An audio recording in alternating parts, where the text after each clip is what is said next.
All right, welcome back, everybody. I am Dr. Greg Eckel, and this is What the Health. Our topic today is how to use essential oils for brain health. And I have my esteemed guest and colleague, Dr. Erick Zielinski, on the air with us. And he is the author of the national bestseller, The Healing Power of Essential Oils, and is upcoming The Essential Oils Apothecary. Dr. Z has pioneered natural living and biblical health education since 2003. Trained as an aromatherapist, public health researcher, and chiropractor, Dr. Z started naturallivingfamily.com in 2014 with his wife. Power duo couple there, really educating millions of people on how to learn how to use natural remedies like essential oils safely and effectively. Their site is now visited by more than 3 million natural health seekers every year. Naturallivingfamily.com has rapidly become the #1 online source for biblical health and non-branded essential oils education. Welcome aboard, Dr. Z. Well, thank you for having me, my friend. It is an honor and a privilege. I love what you're doing. It's so needed. And I mean, so much so that I devoted an entire chapter of my book to it. And I can't wait to dive into this topic, really. Now, before we go too deep, I want to start kind of on that meta level. And from the top, give us some background on what essential oils are and just how they become such a part of modern life. Like they're really everywhere at this point. I call them God's medicine. And ultimately, there's a verse in the Bible that says the leaves of the trees are for the healing of the nations. Well, that's literal. And there's something to be said about what compounds are in plants, like what makes lavender help people sleep better and what makes oregano herb so potent to fighting infection.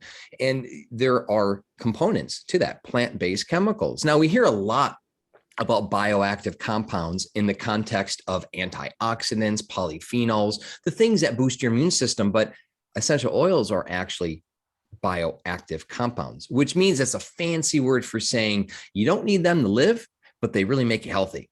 And the research has actually shown that people that have a diet and a lifestyle low in bioactive compounds will be suboptimally healthy.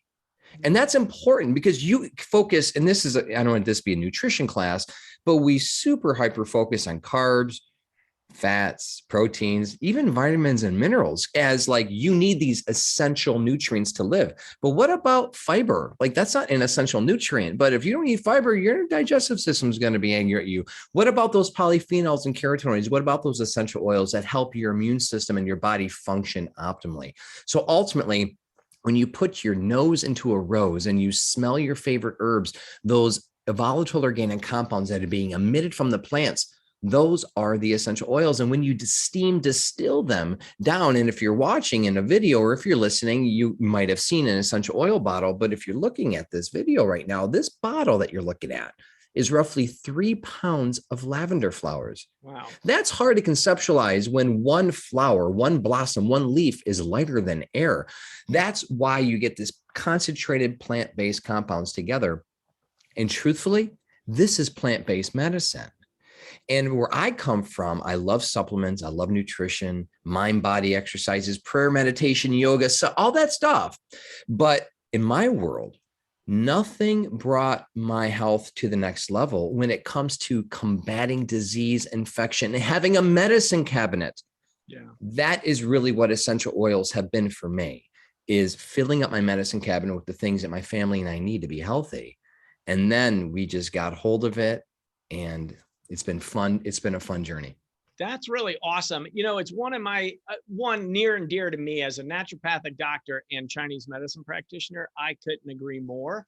And it's such an underused in medicine, underused root of medicine, of the olfactory chain and direct connect to the brain. Yes. I know you'll like this. I studied for my medical boards with different plants like rosemary and lavender. So different topics I studied with the actual plant and would smell it and then went in to take the boards. And I felt like I was storing the information in different regions of my brain.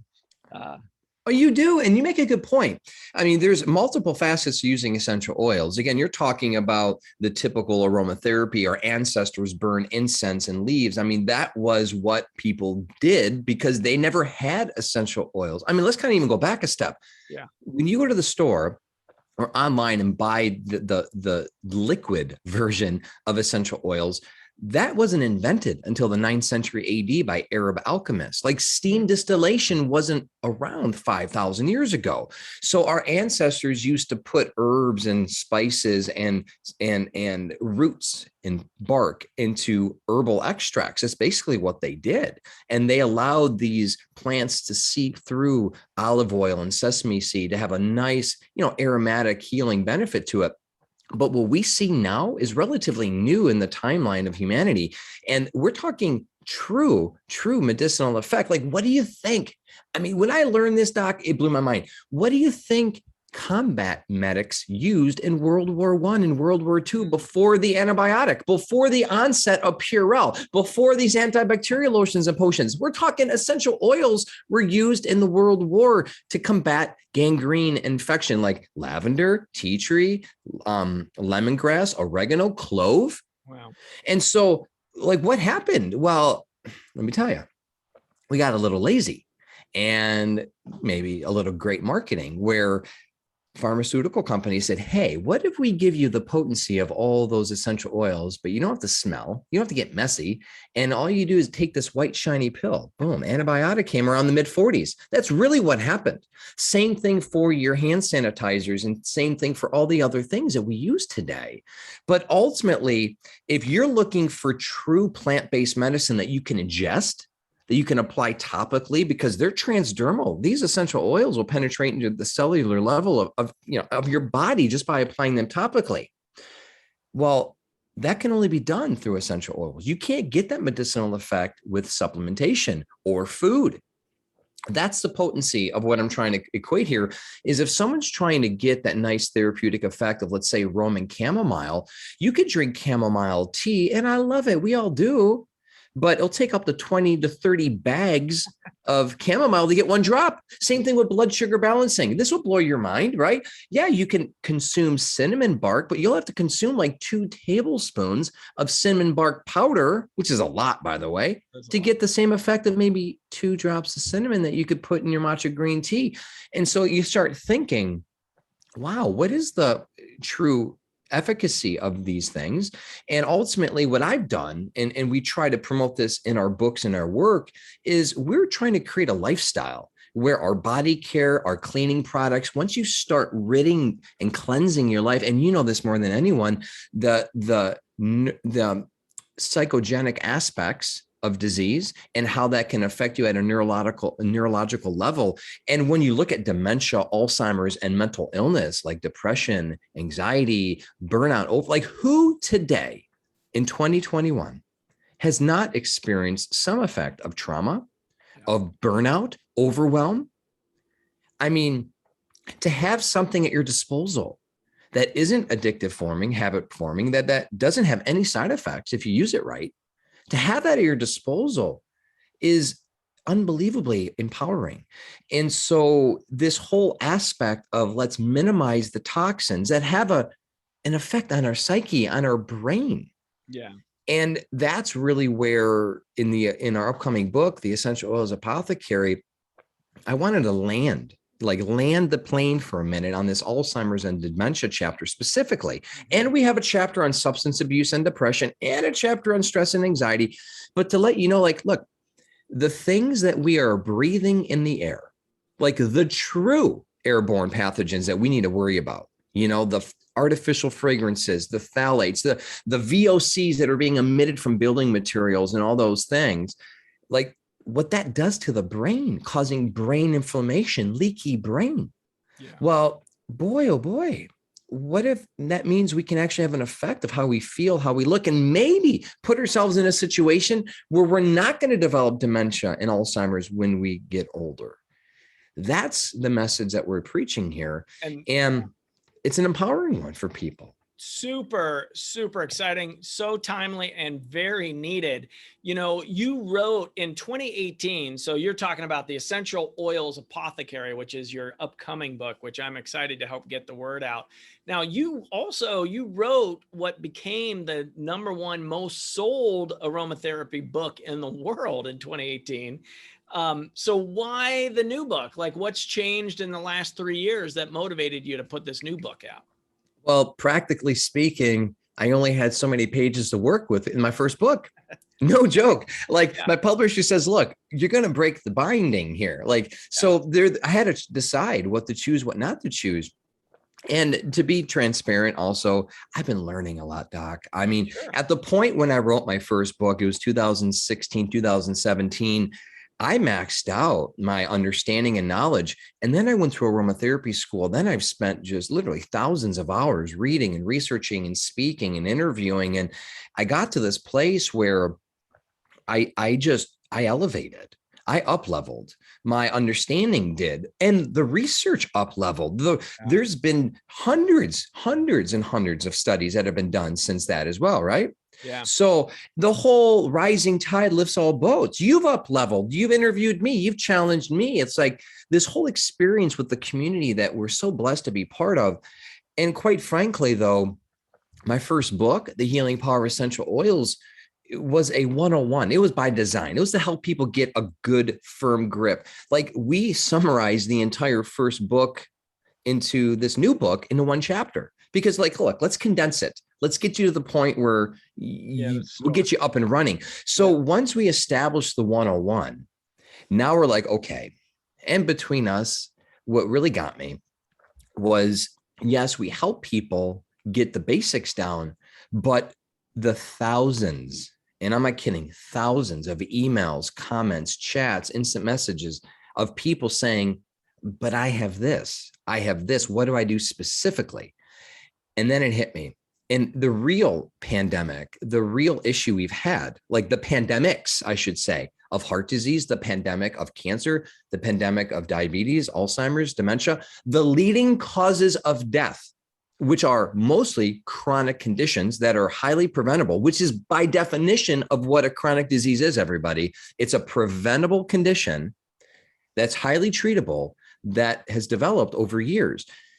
Over and over and over, we started getting requests and quite frankly, a plea for help. Like, how do I manage this stuff? And that really was the impetus for this last book, is to be like, okay, is there anything? And what can we do to help people?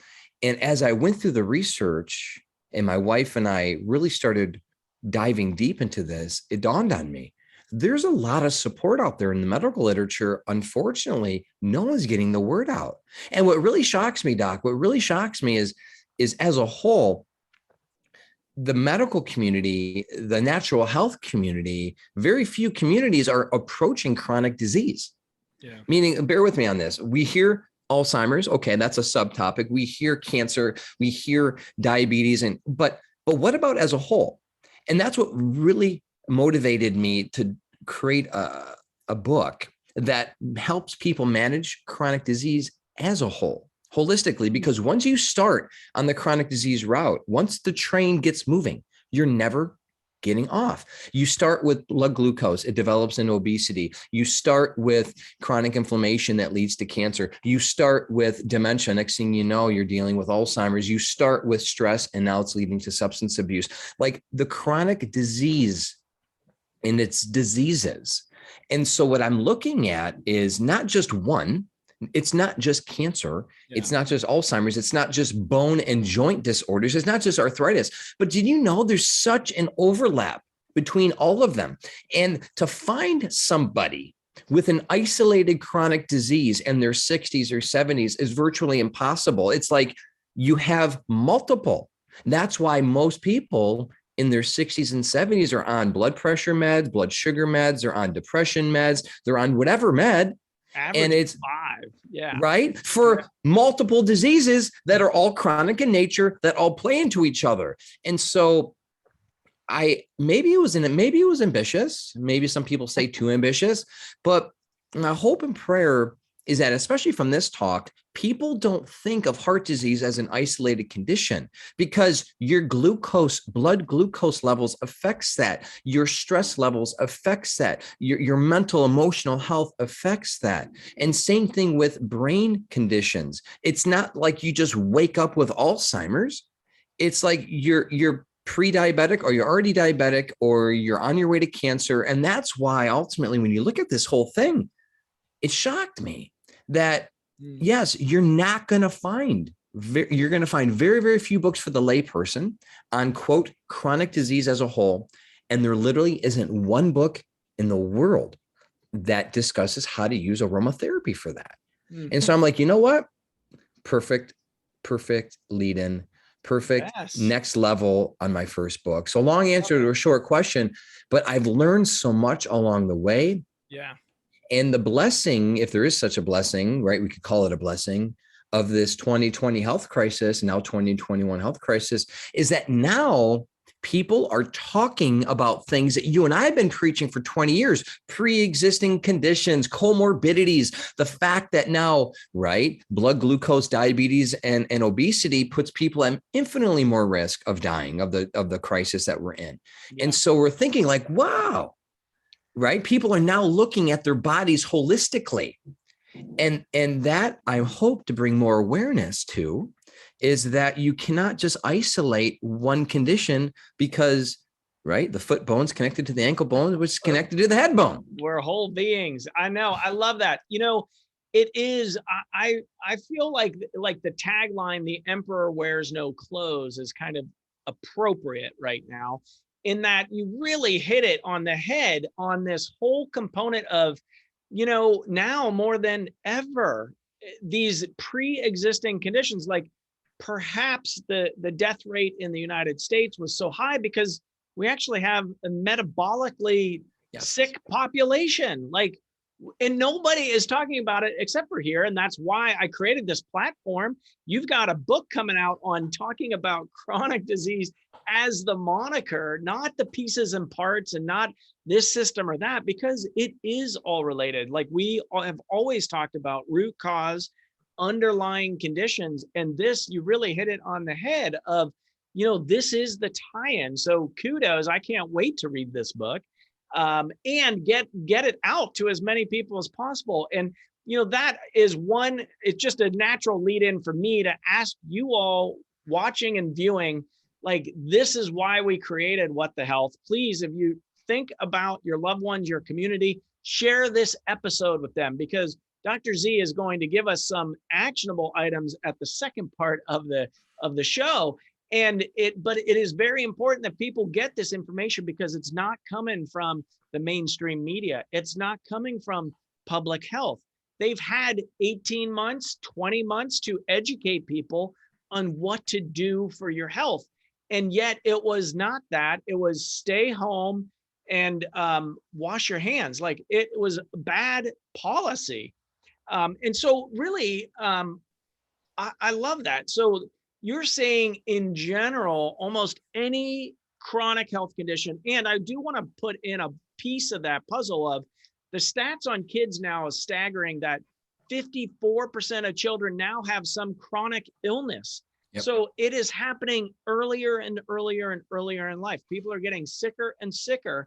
Yep. And so it is like really important that we start putting the emphasis in our hands and educating ourselves with experts and with mentors and with sage advice that's research backed, that actually works in the real world. So we're going to lead in, I'm going to leave that there for you if you'd like to go somewhere there. Otherwise, I want to dive into some of the specifics of particular interest for me. But I think let's start on that meta level. Like, you really did set it up on, you know, you've got the book set up in chapters on different diagnoses or signs and symptoms, I'm guessing.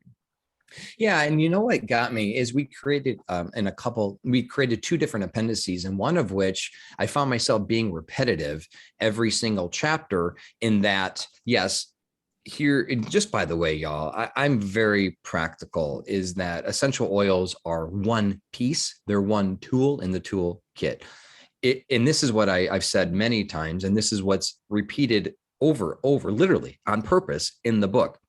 Because I know the book, some people are just going to go right into the libido and erectile dysfunction. By the way, maybe we could talk a little about sex, because sex is such a great indicator of how healthy you are. And someone who has a low sex drive, erectile dysfunction, libido concerns, that's the first sign, one of those nagging signs that you're chronically unwell, you're chronically inflamed. Like, that's why younger people have such a robust sex drive, is because they're typically healthier than someone in their 60s or 70s. And so maybe someone, and you might enjoy this being, in the blogosphere, Doc, is that the number one most popular search term on my website related to essential oils is essential oils for sex, which is fascinating because we get very few questions about it. People don't typically email us, but they're typing with their search. And anyway, say that to say, some people are going to go jump to the sex chapter, or they'll jump to the insomnia chapter, or they'll jump to the substance abuse depression chapter. But in each one, I have the same disclaimer. And why I want to point this out is that this was my aha moment, in that every one of these chapters, I have this mentality and this slogan, so to speak, of, hey, if you're going to use essential oils, but live the McDonald's fast food lifestyle, that's really like taking one step forward, but two steps back. That's worth repeating. If whatever you're doing, a supplement, an oil, a yoga, a Bible meditation, I don't care what it is. If you're doing that, but still living your fast food lifestyle, it really is like taking one step forward, but two steps back. So what I'm trying to do, which, by the way, I think aromatherapy, people in the aromatherapy world are maybe guilty of, maybe in other industries, because I'm seeing them drinking alcohol, smoking. I'm seeing them eating at fast food joints, but they're using their essential oils to cure them of diseases. Like that, that's not congruent. So what I did was, every chapter I outlined, okay, this is what you do for essential oils for sleep, sex, right? Brain health, Parkinson's. We have a chapter on that. But by the way, these other components are super important. And I had a bullet point. And for those of you who read books a lot, you see those, shaded background, like they call them call outs or sidebars. I had a sidebar for each chapter talking about what those other natural therapies are. And you know what? I kid you not. This is whether we're talking about stress or anxiety or Parkinson's and epilepsy, 95% were the same. Like, what do you do? It's always going back to, mind, body. It goes back to nutrition, proper movement. I don't even want to use the word exercise because that's a 4-letter F word to some people, but I want to say proper movement, because that's the other thing too. I don't think we are designed to exercise as we were designed to move. And that's another little thing we've learned from the blue zones, the groups with the highest rate of centenarians and highest life expectancy. None of them exercise. Why? Because their lifestyle is very active. They don't have time to exercise. So I go back having more of a plant-based lifestyle, actually, more plants, more fruits and veggies, the better. Relationships, self-care, emotional well-being, forgiveness. We talk a lot about forgiveness therapy. That's a big deal for people suffering with chronic pain and fibromyalgia, chronic fatigue, forgiveness therapy. And so what I did was I created this, okay, here are your natural living tips, so to speak. But I feel that's important to mention in response to what you shared, Doc, is because there are certain things we all need to be doing, all of us. And that, by just doing those things, will help us all be at less risk of developing chronic conditions. And if someone has already started on the chronic disease train, those things, according to the research, will slow down the train, hopefully to the point where the train will actually stop, and then you can heal. And so my premise is this: you work on the lifestyle things, go to the lifestyle gurus to help you that. Let me be your aromatherapy guru for a minute, and let me show you how to use the essential oils primarily to help with the root cause. But this is where I really want to help people with the symptoms, because ultimately, yes, we all want to be cured of XYZ, but you know what? It's really the symptoms that rob us the abundant life. Yes, there's nothing good to say about having cancer, but at the end of the day, it's maybe the emotional, the mental, the sexual, just not abuse, but maybe abuse that cancer does to those areas of life. The pain, like it's not the cancer that really robs people of the abundant life. It's the fatigue, it's the irritability, it's the everything. Pain, the pain, so much pain, right? Let's kick this opioid crisis in its teeth. So if I could do one thing, if I could help people start knocking off their list, check marking off the solution to their symptoms, then what I have found is now, and by the way, this is probably the best piece of advice you're ever going to get from this message that I'm giving you right now, is if I could help you get a quick win or two, if I could help you and your family members feel better now, just a little bit, sleep a little bit better, get a little bit more enjoyment, get a little more energy, get a little more, wow, I'm happy today. I'm not like down in the dumps. That right there will get you on the abundant life train, where you're going to want to do those things that maybe take a little more energy, motivation, time, and money. Because ultimately, we need to be, in a sense, addicted to feeling good and doing things that make us feel better, so we won't be tempted to fall off the wagon. And ultimately, I've been living this life for 18 years. I haven't had a cigarette in 18 years. I haven't had a Wendy's Frosty in 18 years. I haven't had a Coca-Cola in 18 years. I haven't had a McDonald's. My kids don't even know what McDonald's tastes like. And that's not to say anything other than my lifestyle doesn't allow that. Why? Because I don't want anything to do with that junk. But those things were what I used to live on. And I always joke, if I ever were to fall off the wagon, I'd have a cigarette and get a Frosty. That was what I would do in my days when I was suicidal. I was depressed. I was addicted to narcotics and I was an alcoholic. That was my treat, a cigarette and a Frosty after work. Well, that's not even in my lexicon anymore. It's not even in the realm of possibility. Why? Because through the years, I've known how good it is and how wonderful it feels to feel good. And so it might sound crazy and like, what is this guy talking about? But the problem is, as we develop chronic conditions, and by definition, a chronic condition starts in childhood, it lasts 6 to 12 months at least. And by the way, there is no universally accepted definition of what they even are, because in the United States, the CDC literally only lists 6, and then Canada lists like 15, 20. Australia has a bunch more. And so I started looking at this, like, really, what is this thing? And they all have inflammation as a root cause. They all have toxic overload burden as a root cause. They all take years and years to develop, and they all play on one another. And ultimately, like you said, at the root is a metabolic disorder where the body just can't even function properly. And so if I could help your body function better, and ultimately, quite frankly, that usually starts with getting a better night's sleep and not having pain. I mean, those are 2 quick things we could really, hopefully, remedy with essential oils and with lifestyle. Now you're going to be like, wow, I hope you start to think twice, and me too, what we eat now, what we drink now, how maybe we think twice about how we manage overwhelm and stress. So next time, and I do think there's going to be a next time, the 5th or the 6th wave of the pandemic comes by, or another crisis comes by, we will have emotional and mental clarity and strength to be able to process it, so it doesn't put people at the position where they're overloaded and burdened.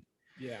And I'm kind of sobering down a little bit on purpose here, because I had a friend of mine literally take his life last year.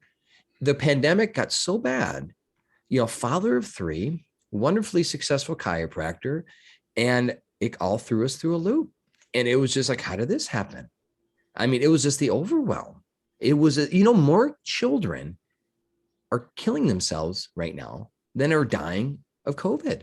More people in Japan in 2020 died of suicide more than people dying of COVID.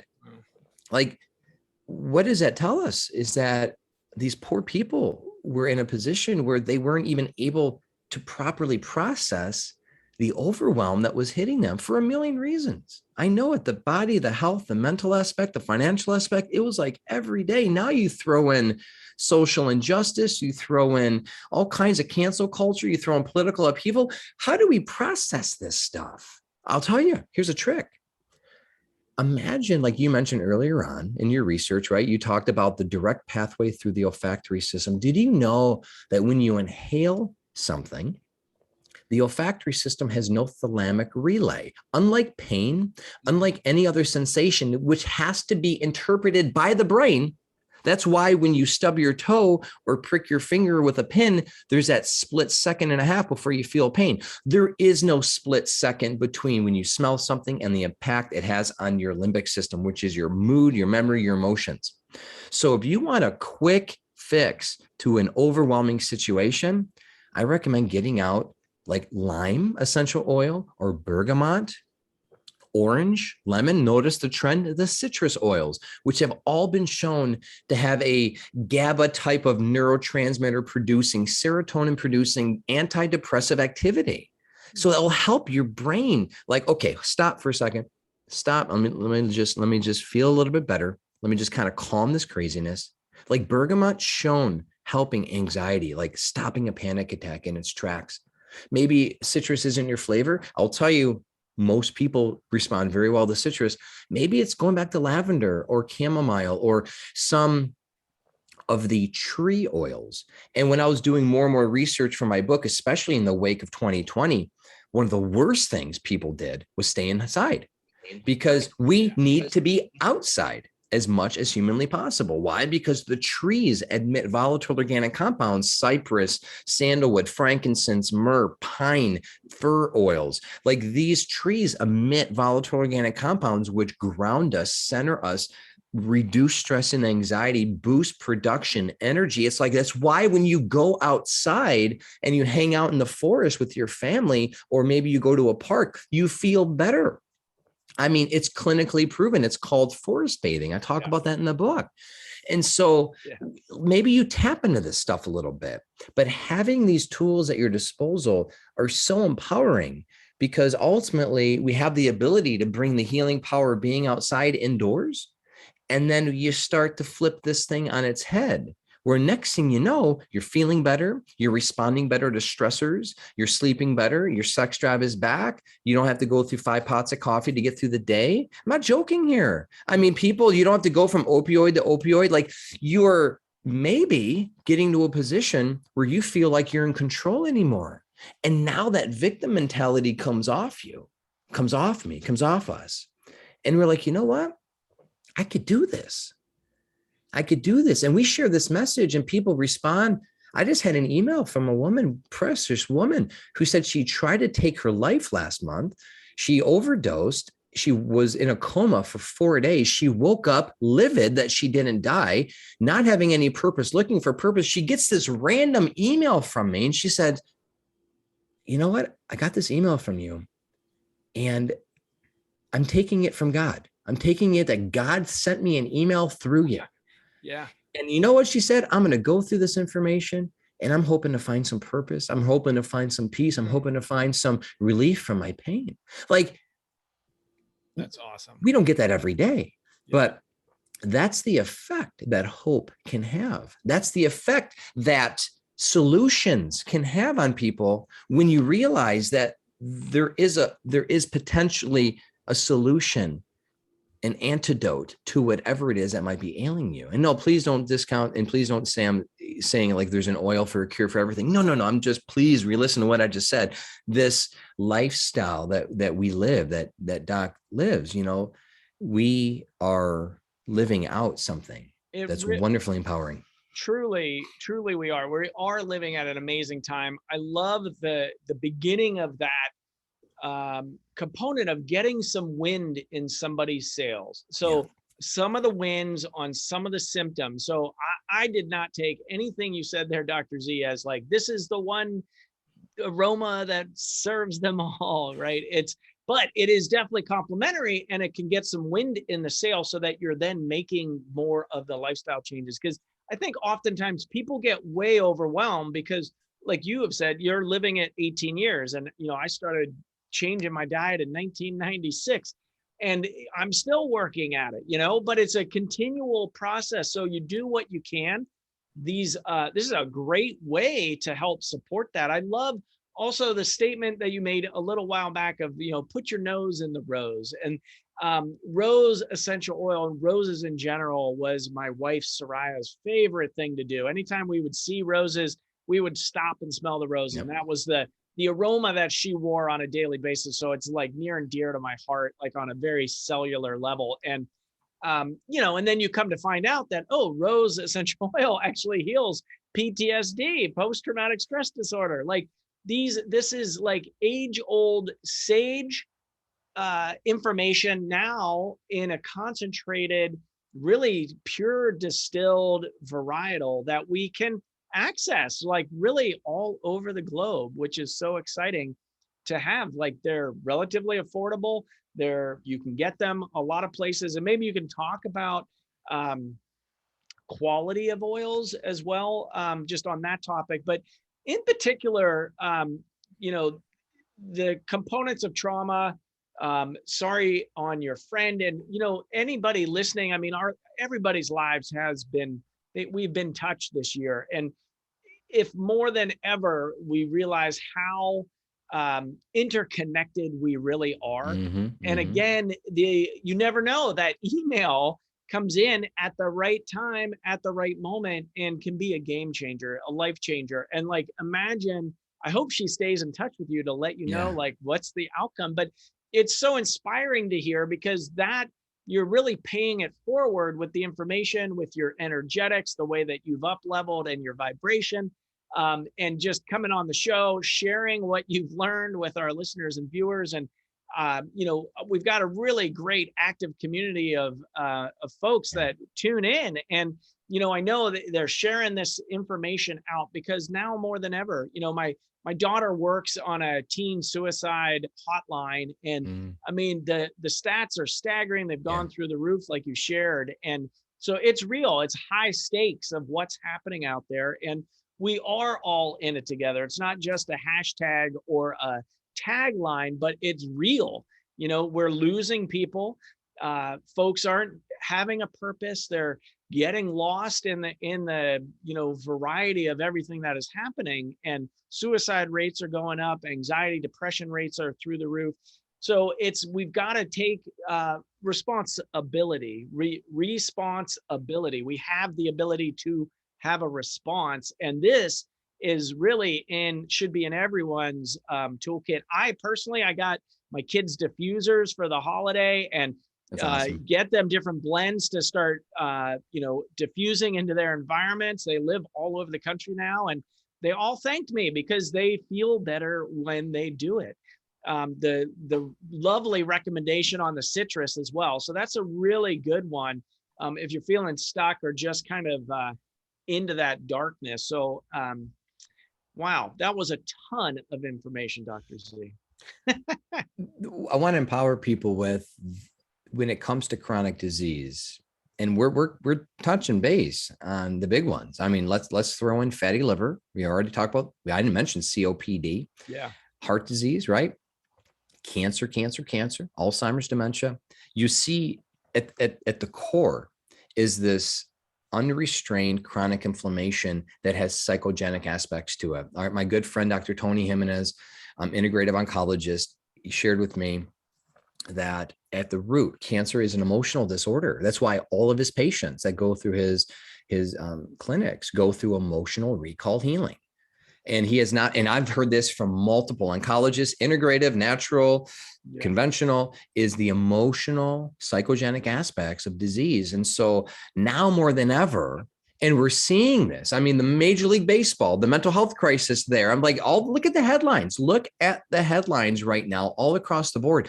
If there's something we could do to hijack the brain, if there's, we call it biohacking, right? If there's something we could do to stop the onslaught, and that includes the environmental toxins that people are breathing. So please, everyone, whether it's my favorite, which is an air doctor, or you get whatever molecule, or which one you want, get an air purifier. You have to breathe good air in your home.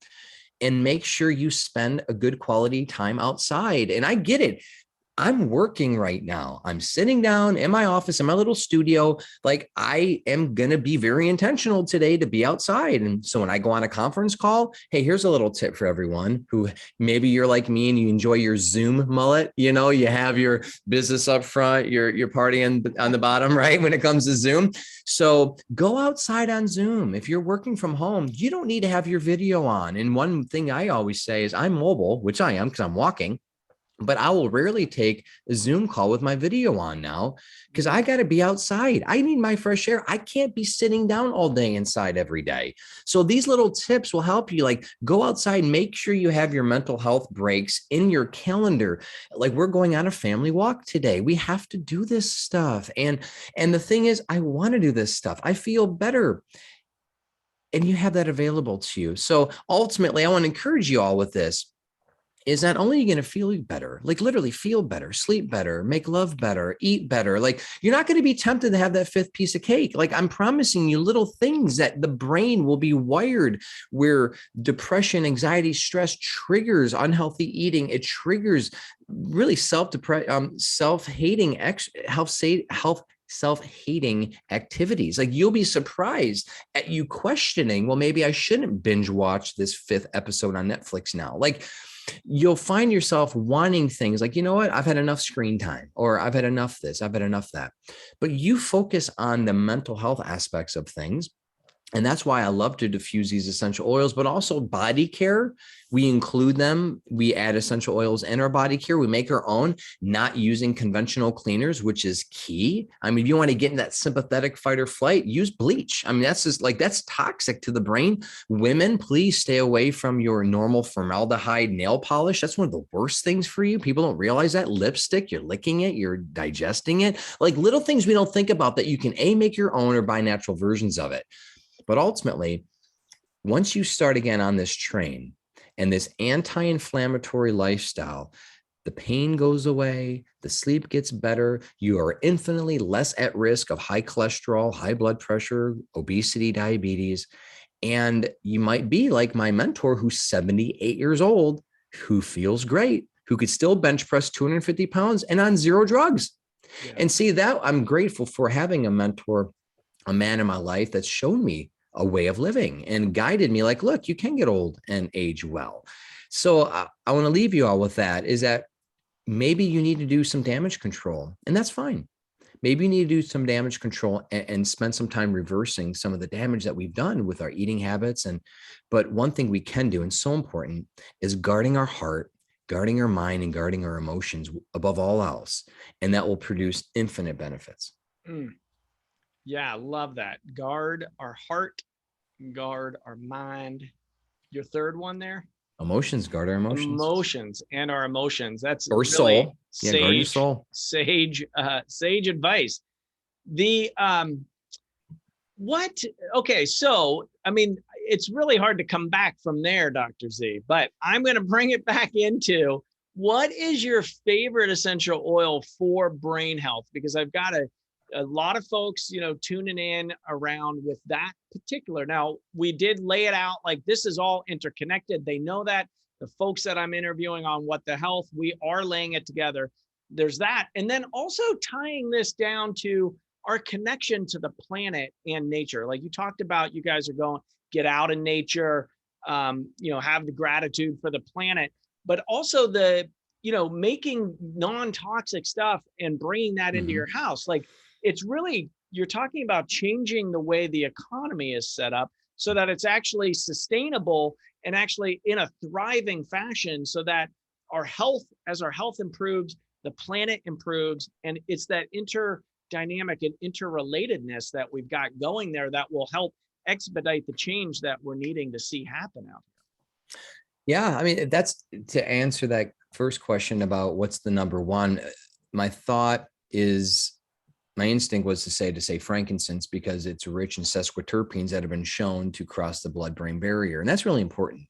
Very few drugs can successfully, without side effects, cross the blood-brain barrier, which is this fatty substance that protects the brain. I mean, fat's really our friend. And so you need something that's lipid soluble, like an essential oil. And that's why that's why frankincense has been shown to help with glioblastoma, brain cancer, cerebral edema, other things, just applying it topically, right? To always dilute. Again, I have the conversions in my book, so you can look at that. But going back to the pine and the tree oils, I want to really kind of land on there for a minute, because we don't talk enough about them, and especially in America. And obviously, we're in a situation where we use what's available to us. So whether someone goes from a multi-level marketing distributor or their favorite Amazon source, these starter kits you buy essential oils, they typically carry the same kind of oils. Like typically you'll find lemon, lavender, eucalyptus, clove, like the core. You won't find as much the tree oils. And I think that's just because of how that's just America, where you go outside of America and you see a variety of different oils that other cultures use. And I go back to Japan and forest bathing, like pine and cypress, and these tree oils are part of their culture and have been for years. We maybe don't have that sacred relationship with trees as other cultures do. And so I want to bring that back and be like, look, we need to look at the tree oils specifically for overall brain health, and they could help. I mean, they could help with a variety of ways. And the thing about, and I think we talked about that in your recent summit about essential oils being acetylcholinesterase inhibitors. And that's important because when it comes to Alzheimer's and dementia, there's virtually no approach that works very well. And there's these experimental drugs that are getting the FDA in trouble as we speak. But ultimately, we're dealing with a lack of acetylcholine, which is a neurotransmitter that the brain needs to function properly. And people that are aging and with Alzheimer's and dementia have a lack of this. So if you can create a drug that inhibits the enzyme from breaking down acetylcholine, there's more acetylcholine in the brain. Well, good theory, but in practice, it doesn't really work as well without side effects. But essential oils have that same effect on acetylcholine that drugs do. And I'm going to list off a couple that work that we know, like lemon myrtle, lemon balm, Australian and black pine, Oregon ash, red river gum, again, going back to the tree oils. And of course, thyme and sage and oregano work as well. But to point out, there are a lot of different things that we could do when it comes to brain health, but because of the olfactory system, I want to focus on the inhalation aspect of it. Like, you're not going to ingest essential oils to help with your brain like you would ingest essential oils to help with cancer, or let's say arthritis or blood sugar. Like, ingesting essential oils for those conditions, it can have a profound effect. But brain health, brain olfactory system, no thalamic relay, right? Going back to what we just talked about. Yeah. So you want to really focus on the inhalation benefit. But here's the cool thing. I want to leave people with this. Making your own body care, or if you want to cheat, a good cheat is get non-toxic, non-scented body care, which could just be straight up shea butter or coconut oil. I don't know. Like, what do you want to moisturize your body after the shower with? But if you were to get non-toxic, like, completely organic, non-toxic, no parabens, no synthetic fragrances, unscented versions of them at the store, you could just put a few drops of essential oil into your bottle, and you just kind of made your own essential oil version of that, right? So we always stick with the non-scented version of things, and we just scent them. And you can scent them with a nice mixture. My favorite is Douglas fir and orange. Ooh. Absolutely love how that works, because orange has that wonderful antidepressive aspect like we talked about, but Douglas fir, it has a citrus undertone to it, but it brings you back to those true healing tree oils that we keep on going back to. Other people love other different varieties and other different blends. Frankincense and lime is another good blend. And I'll leave you with that, is that you got to find what works for you and makes you healthy, makes you happy. And, during the 2020 health crisis, I found myself really falling into bergamot and lime. And that was just a blend that I used. And it was at a real critical place where, crap was hitting the fan. Everyone was freaking out. And I went back to this blend, which so happened to be a blend that I used to help me through pretty stressful season of my life. But because of neuroplasticity, because of the imprint on my brain, inhaling that during the pandemic brought me back. And that's Why, by the way, when you smell Thanksgiving dinner, you go back to when you're a teenager thinking of grandma. That's why you mentioned about PTSD and how you can use essential oils to help heal that. But also, certain essential oils, certain smells can trigger anxiety, stress, post-traumatic stress because of maybe a situation that you were surrounding yourself when you inhaled that. So the power of smell brings you back to the actual emotional release, the neurological release of what you experienced when you first smelled it. So for you, rose has wonderful, wonderful memories to it. Yeah. But there are other people who have negative emotions around rose, especially if maybe you had roses on the table when you got that divorce court proceeding. Like that right there is going to screw up your ability to smell rose forever. Unless you can heal from it. And I'm being very serious because some people inhale a certain essential oil and they automatically get anxiety and they don't realize repressed memories, emotional, stressful trauma, or they're like, what is wrong with this oil? They think it's bad. No, maybe something, right? So you have to find what works for you. And me, I have now multiple blends that I go to, my anchors that have helped me through certain seasons. And I have, for me, and it's common for a lot of people, is lavender. You know how people call smoking is a gateway drug? Lavender is oftentimes the gateway aromatherapy for a lot of people. And so when someone is enjoying their healing journey, they're starting to go to, let's say they go to Whole Foods or their natural health food store for the first time ever. And they're like, what is this gluten-free stuff? They smell lavender. It's like this infancy, this onset of healing, this onset of natural health. You see a lot of people responding well to lavender. Oftentimes is because it's the first one you smelled and it's like, oh, this is cool. Me too. I'll never forget 18 years ago, starting my health journey, I washed my hands with pure lavender soap. Even today, lavender gives me such wonderful memories. It's an anchor. It's a strength to me. So if you don't know what those are, well, here's a tip. Go to the natural health food store, smell a bunch of oils and see like what gives you that, like, oh, that like takes you down a notch, that maybe makes you feel better smell. And I can't discount the importance of synergy blends. It is really the design and the wisdom of God to combine things together. And the long and the short of it is this. We know that isolated compounds are effective. Like that's what eucalyptus menthol, that's what your Ben Gay is. They take the menthol out, they fractionate it out, and then they make a drug around it. Well, the studies have shown over and over and over again, isolated compounds versus all the essential oil compounds together as a whole, they can't compare. And similarly, certain essential oils just blend well together. And you'll see a lot of people going back to the frankincense and myrrh, right? The Jesus story that people talk about. Like there's a reason for that, by the way. It's just not happenstance. And you see how certain citrus oils blend well and how floral oils blend well. Research has shown that especially anti-inflammatory compounds of, let's say, for example, oh no, I'm sorry. Let's go to overwhelm. I'll leave you with this. This blew my mind. Orange oil and vanilla. So they had a study it's like that blew. Exactly. So these poor people, God bless your heart and all the hearts of people who take their $50 Subway card and they become a scientific experiment. These people subjected themselves to an impossible, hopeless task. Right? So 15, 30, or 20 people in one group, 15, 20 people in another group, they were assigned an impossible task. And the impossible task, coincidentally enough, was to solve racism. Like you can't solve that in a room with 20 other people. So they put these two people in this isolated clinical sterile setting. One group had nothing but the task that was hopeless. And the other group had the hopeless task, but the creamsicle smell. And what they found was that the people with the aromatherapy, of course, they couldn't solve the task because that's an unsolvable task, but they did not feel hopeless. They did not feel down, depressed, sad. They weren't agitated or frustrated like the other people who were just like, this sucks. Like this task sucks. This environment sucks. I don't want to be here.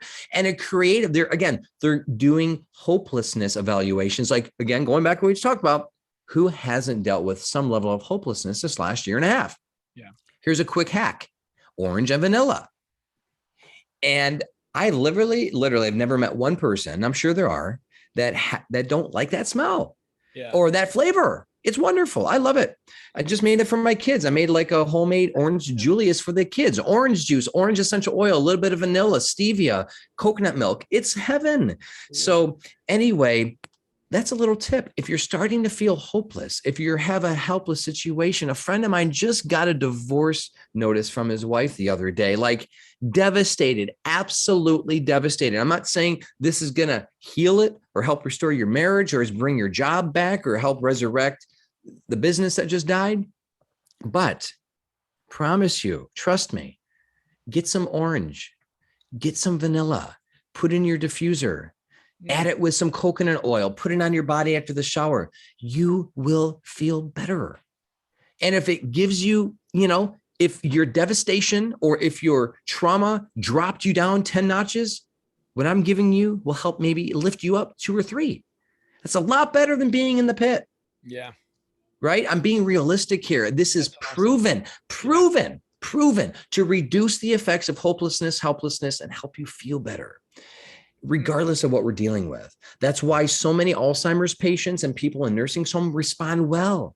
And last of all, don't forgo touch. Going back to brain health, we need physical touch. And over in the research, especially with Alzheimer's, dementia patients, talks about aromatherapy, hand massage. Going back always to the citrus oils or lavender, oils that help reduce agitation. Give yourself or your lover, a friend or family member, a little foot rub, neck rub, hand rub. Just that physical touch can do wonders for your mental and emotional and spiritual well-being. Dr. Erick Zielinski, thank you so much. Everybody, we've got the author of the Essential Oils Apothecary. It's coming out with Rodell Books, September 7th. We can find them at eoapothecary.com. If you like today's show, and Dr. Z dropped so many knowledge bombs there, go out, give the 5-star review, say exactly what you got out of it, and share it. Those reviews make a difference. It's how people find us. We are here to help you, your families, your communities. What the Health here on the Contact Talk Radios, Tuesdays, 2 to 3 Pacific Standard. See you next week, everybody. Thank you, Dr. Z.